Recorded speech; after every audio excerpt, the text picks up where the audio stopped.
Ominous signs for Bangladesh as we assess on Cricbuzz Comm box after 35 overs. I've got Joy Bhattacharjya alongside, 208 already, still 15 overs to go, 9 wickets in hand. The green shoes, the green jacket not looking too good. No, I have to say this has been a terrible performance for Bangladesh, and mostly because they haven't looked penetrative at all. But that's not the only problem, because they haven't been penetrative often.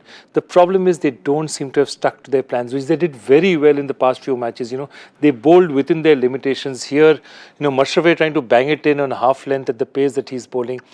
The biggest problem is that Australia has done this. They've scored at this rate in a riskless fashion.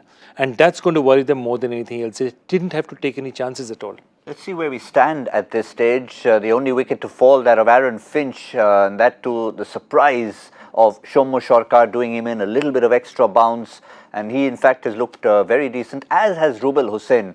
Khwaja is going well. I think if Bangladesh had to pick two bright spots in their bowling, it's been the two new bowlers who haven't been seen in this tournament so far, Shomo and Rubel. Those were the best 9 bowl overs we've seen so far. Those are the only two bowlers who've actually bowled according to plan. Shakib has been luckless. There hasn't been anything in the pitch for him at all. But Mustafizur and Mushraf have just not done justice to the talent that they have. And now it's going to be a long, with Mehdi Hassan having bowled out, it's going to be a long 15 overs now for Bangladesh. It's going to look really tough at this stage. Who is going to pull back Australia at this point is going to be the question.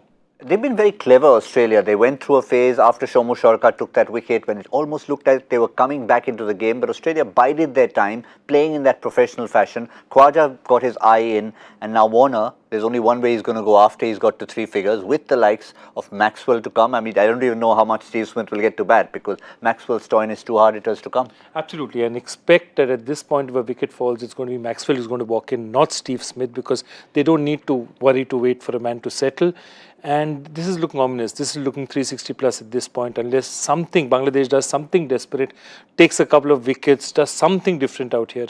It's looking ominous. Just to wrap up, Australia will know. We talked about how they haven't played each other often in the past, but they will know, they will have watched enough of Bangladesh. They'll know this is the new Bangladesh. How much will they feel is enough to sort of start batting Bangladesh out of the game?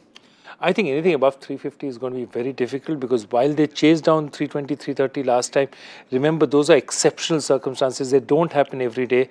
I know Shakib has been in red hot form. To expect them to get it done every day is a bit difficult. So I think 350, 360, and they'll say Bangladesh are up against it. Yep. Mantra should be, if you're in Trent Bridge in Nottingham, hard hats on in the stands. As far as we're concerned, we're just going to see a run fest and try and make sense of it all on My 11 Circle presents Cricbuzz Live.